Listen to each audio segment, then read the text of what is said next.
Hello guys, तो इस video में आपका स्वागत है। अब हम सब जानते हैं कि यूपी में चुनाव अब ख़त्म हो चुका है और अब यूपी में योगी आदित्यनाथ की नेतृत्व में बीजेपी ने फिर से अपनी सरकार बना ली है।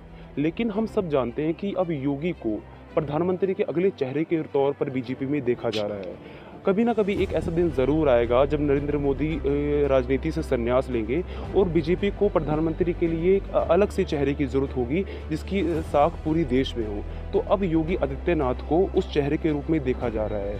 इस वक्त नरेंद्र मोदी जी की उम्र 71 साल है और योगी आदित्यनाथ की उम्र 49 साल है, 49 ईयर्स। लेकिन कभी ना कभी ऐसा दिन ज़रूर आएगा जब मोदी को राजनीति से संन्यास लेना पड़ेगा।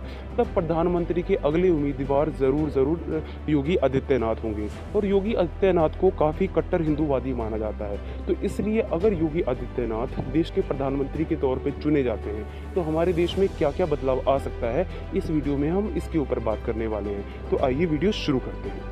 देश के अंदर पहला बदलाव ये हो सकता है कि एनआरसी को पूरी देश में लागू किया जाए और देश की सुरक्षा के नाम पर फोर्सफुली भी लागू किया जा सकता है। इससे ये होगा कि देश के अंदर जो रोहिंग्या और बांग्लादेशी मुसलमान जो देश के बॉर्डर के अंदर बैठे हैं उन्हें ज़बरदस्ती देश की सुरक्षा के नाम पर बाहर निकाला जाए।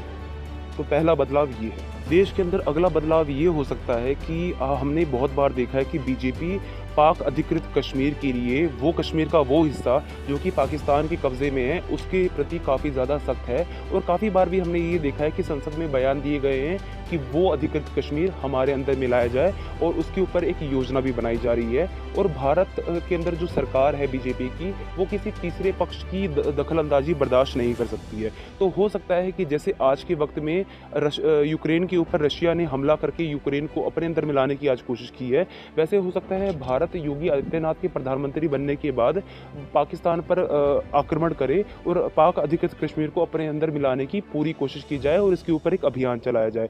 अगर ये होता है तो ये भी संभव है कि बहुत सारे सैनिकों को अपनी जान से हाथ धोना पड़ेगा।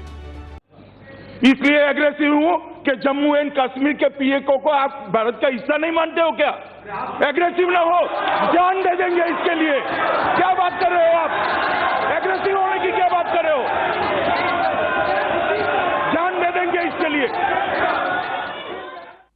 योगी के प्रधानमंत्री बनने के बाद दूसरा बदलाव ये हो सकता है कि पूरे भारत के अंदर बीफ की बिक्री पर रोक लगा दी जाए और ख़ास तौर पर जितने भी स्लॉटर हाउसेज हैं, जितने भी बूचड़ खाने हैं, सभी को बंद कर दिया जाए। ख़ास तौर पे गोवा और नॉर्थ ईस्ट के अंदर जिसके अंदर लोग बीफ खाना बहुत ज़्यादा पसंद करते हैं उसके अंदर पाबंदी लगाई जा सकती है। अगला होने वाला बदलाव ये भी हो सकता है कि रामायण को और महाभारत को भारत के सभी स्कूलों के अंदर पढ़ाया जाना ज़रूरी कर दिया जाए। तो इससे ये होगा कि हर एक बच्चे को, चाहे वो किसी भी धर्म या जाति का हो, उसे रामायण और महाभारत की कहानियों के बारे में पूरी जानकारी होगी। और ये भी हो सकता है कि संस्कृत भाषा को भी पूरी भारत के स्कूलों में पढ़ाया जाना ज़रूरी कर दिया जाए। तो रामायण और महाभारत और संस्कृत पूरे देश में फिर पढ़ाई जा सकेगी। योगी के प्रधानमंत्री बनने के बाद जो सबसे ज़्यादा संभव बदलाव हो सकता है वो ये हो सकता है कि कुछ जगहों का नाम बदलकर हमेशा के लिए बदलकर कुछ और रख दिया जाए। जिस तरीके से अगर हम एग्जाम्पल के तौर पर अगर हम देखें,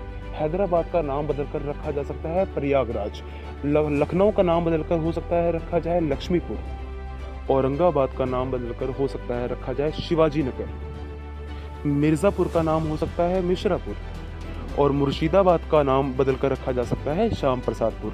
तो इस तरह के कुछ बदलाव हैं जो कि किए जा सकते हैं और ये बदलाव पूरे देश में हो सकते हैं। तो देश में काफ़ी व्यापक तौर पर बदलाव आ सकता है और इसका असर पॉजिटिव होगा या नेगेटिव होगा ये तब पता चलेगा जब ये ग्राउंड लेवल पे ही चीज़ें उतरेंगी।